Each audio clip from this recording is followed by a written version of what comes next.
যদুবাবুর বাজারের ভোলানন্দ আশ্রম, এই আশ্রমটির বয়স আমরা যা জানতে পারছি কম করে 94 বছর। যিনি আশ্রম দেখভালের দায়িত্বে সেই বিষ্ণু মহারাজ বলছেন, প্রকাশ্যে বলছেন, সিপিএম এর আমলে কোনোদিন এমন ঘটনা হয়নি যা আজ তৃণমূলের আমলে হলো।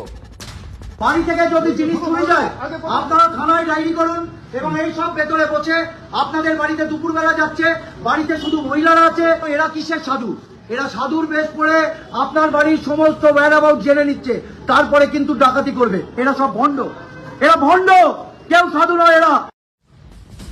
আচ্ছা, কেউ যদি সাধু না হয়, সাধু না হয়ে কেউ যদি সাধু বেশে ঘুরে বেড়ায় কোনো অপকর্ম করার উদ্দেশ্য নিয়ে, তাহলে কাউন্সিলর তো পুলিশ ডাকলেই পারতেন, পুলিশ তদন্ত করে দেখতে পারত।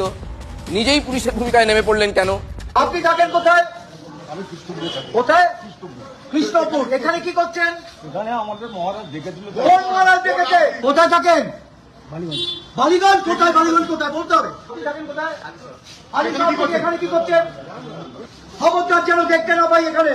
আপনি কোথায় থাকেন? বীরভূম থেকে এখানে এসছেন। কে ডেকেছে? কে ডেকেছে? সাইকিয়া থেকে এখানে গেল। এই বলায় যেন না দেখি। এই ওয়ার্ডে বন্ধ করে দেবো, বন্ধ করে দেবো ওনাকে, বন্ধ করে দেবো কিন্তু আমি।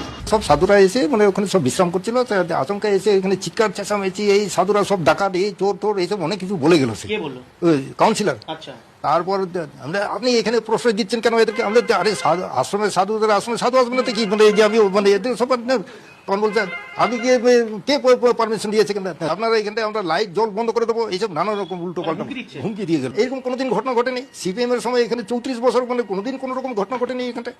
এই টিএমসির আমলে এইটা ঘটনাটা ঘটে। একটা সাধু একদম মানে রাস্তা বেরোলে তাকে মারবেন? সাধুরা কি এমন অপরাধ করেছে? তারা সনাতন ধর্মের এইটা নিয়েও প্রসার করতে এসেছে। এখানে আসবে না, এখানে ঢুকলে তোমাদের আর যেন কালকে দেখতে না পাই, হ্যাঁ, তাহলে তোমাদের আর ফিরে যেতে হবে না। আর কাল থেকে যদি আসবে কুপিয়ে দেবো। সত্যি কথা বলছি।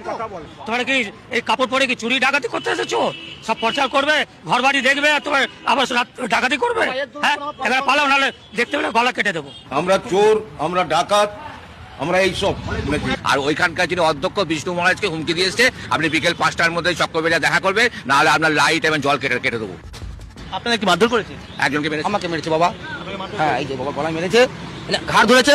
সে ব্যক্তির নাম আমি জানি না, ইনি সঙ্গে ছিল, ঠিক আছে।